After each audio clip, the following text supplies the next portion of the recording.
Welcome back, folks. I really didn't think I'd have another one for today because I just didn't want to get back onto responding to the news. But as the Murphy's Law states, don't tempt fate. And this one popped up, got sent by a friend of mine actually, and it's just one of the biggest lies that is being screamed at in the media right now that needs to be quashed. Now, I know there's a lot of lies out there. That Trump is a racist, lie. That the Democrats care about you, lie. That the Electoral College is racist and unfair, lie. But this one is one that comes up virtually every election. We saw it in 2016, we saw it in 2018, famously with Stacey Abrams. And we're seeing it already now in 2020, and it is the whole voting rights for all. You have the right to vote if you are a U.S. citizen, 18 years of age or older. You see, July 1971, just prior to an election, the 26th Amendment was ratified, stating that U.S. citizens aged 18 years of age or older have the right to vote. I know this off the top of my head because that's the year my parents turned 21 and would have been able to vote the next year, but all of a sudden, never mind, you're already old enough. It's one of those just kind of funny things. But it's very clear. Only U.S. citizens may vote in American elections. Only Mexican citizens may vote in Mexican elections. Only Canadian citizens may vote in Canadian elections. Sadly, we have a lot of examples of this going away, where, oh, you live here? Yeah, you can vote. Oh, you've only lived here 2 weeks and you're going to be leaving in a week after the election? No, you live here, you can vote. And we're seeing countries basically destroyed by it. And it needs to be something that people oppose vehemently. Because only people who have a stake in the country they're in should have any say in the governance of said country. It's the same argument about birthright citizenship. The whole thing with birthright citizenship is people are interpreting it as you're born here, you're a citizen. Wrong. Those born or naturalized in the United States and subject to the jurisdiction of the same.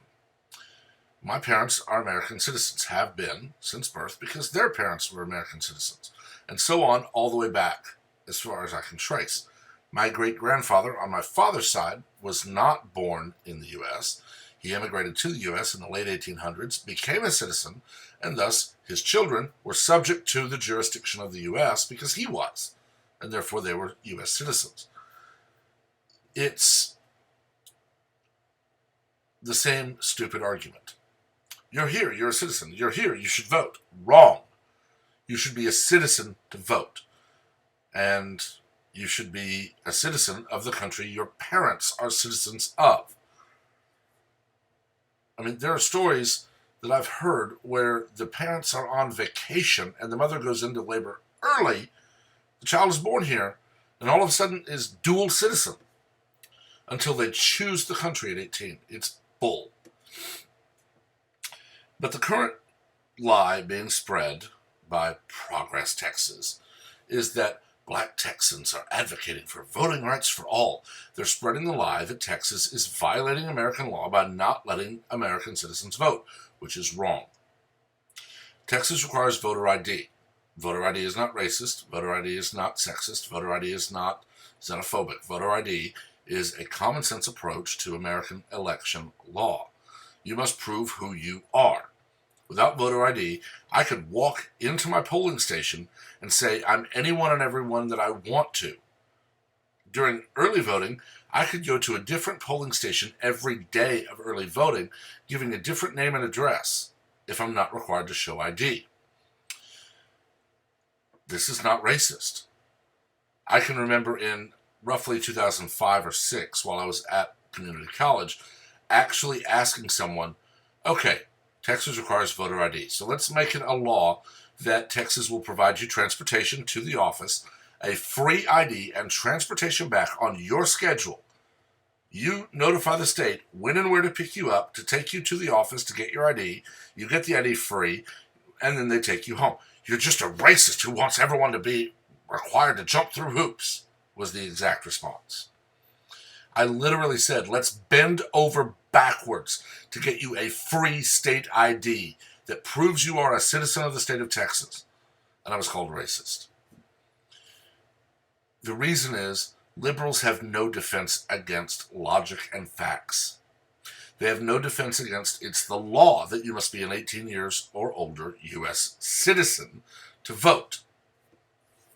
Texas and many other states have laws that require you, if you are a convicted criminal, not charged, but convicted criminal, to pay all of your fines before you can vote. I will agree that there are some times when this is enforced too strictly. There was recently a story about a man who owed $4. I'm sorry. If I was a county clerk, I would have said, I'm going to close my window and you and I are going to go see a judge. And we're going to get this taken care of.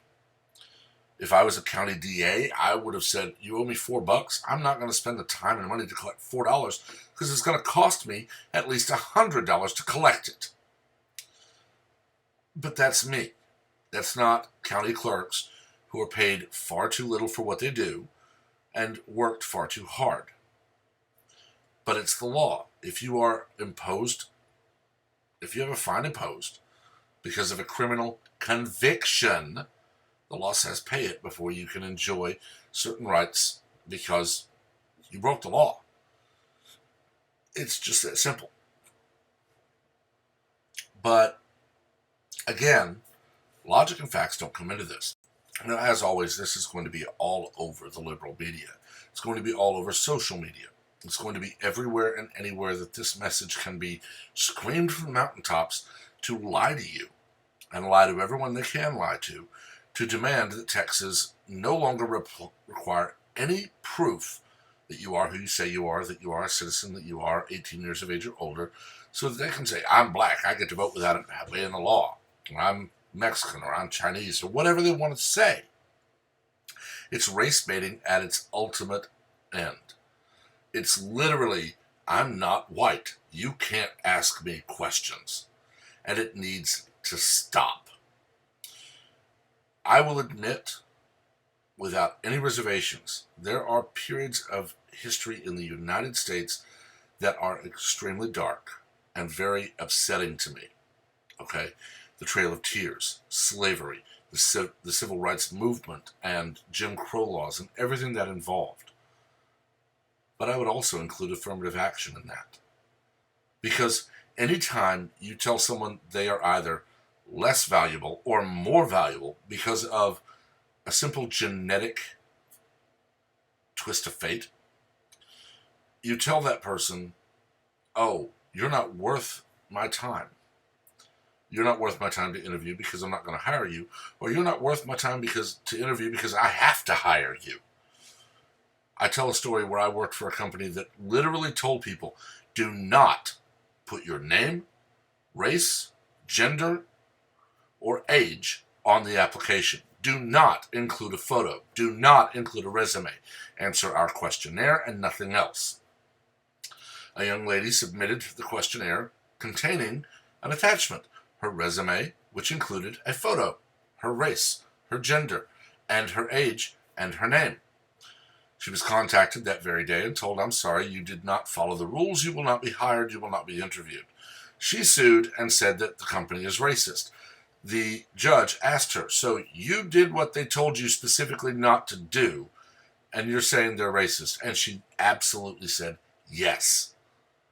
Her, well, I won't say thought, but her process was, I'm a young black woman. I can break the rules, and you're not allowed to tell me no. There's another story, heard from a friend of mine. A young man applied for the Four Seasons Hotel in DFW, Texas. Now, the Four Seasons has a long policy that you may not have tattoos. Females may not have multiple piercings. They may have one in each ear, and Very similar to the military, it's very strict on what they may wear while on duty. The young man applied, interviewed, was hired, worked for a time, until someone noticed him in the locker room after a shift where he'd removed his shirt and he had a tattoo. Now, I've mentioned before that I have two. I have my eagle in the Maltese, and I have my phoenix. These are special to me because of firefighter mythos, firefighter history. I won't go into that here. But I have two tattoos. I cannot go work for the Four Seasons, and I would not apply because of their policy.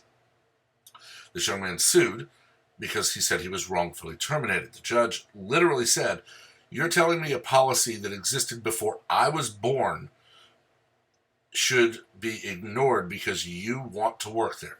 And the guy said yes. The judge said, "I'm sorry, son, the policy was instituted 100 years ago." I don't know how long, but he gave the number of years. "You lied. You falsified documents. You were terminated. You may leave." It's the same mentality. And the mentality is very simply the rules, or in this case, the law, does not apply to me. And that mentality must be squashed quickly and vehemently. Because if we don't, we're going to end up in a horrific situation. It's very simple. It is not racist, or sexist, or ageist to enforce the law. Texas is not violating anything by not allowing non-citizens to vote, or by enforcing the law that says you are a convicted criminal, whether it be misdemeanor of Class A, B, or C, or felony, or whatever. So you must serve your time and pay your fines before you can enjoy this right again. It's not, and it never will be. If you don't agree with a law, don't demand it simply be ignored. Change it. But the problem is, liberals know they can never get something like, "Let's let non-citizens vote," through Congress. They will never get the state legislature in Texas and the state senate and the governor to agree, "We need to let anyone and everyone who is in the state, no matter who they are, where they live, or how old they are, to vote." They know that will never pass.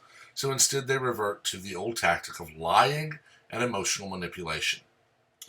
The Democrats know they will never get 34 states to pass a resolution, or I'm basically saying 2/3 of the House, and then 2/3 of the Senate, to pass a resolution amending the Constitution to say guns are bad, give them up.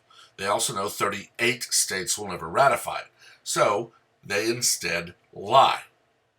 They know they will never get many things done the legal way, so they lie. And it needs to stop. They need to get the intellectual smackdown laid on them to where they're told, grow up, grow a spine, grow a brain, learn how to use them both, go back to kindergarten, and learn how to be a human. The problem is, we're not educating our young. We're not educating the people the way I was in the 80s and 90s, or my parents were in the 60s and 70s, 50s and 60s and 70s. We're not actually teaching history and government and economics.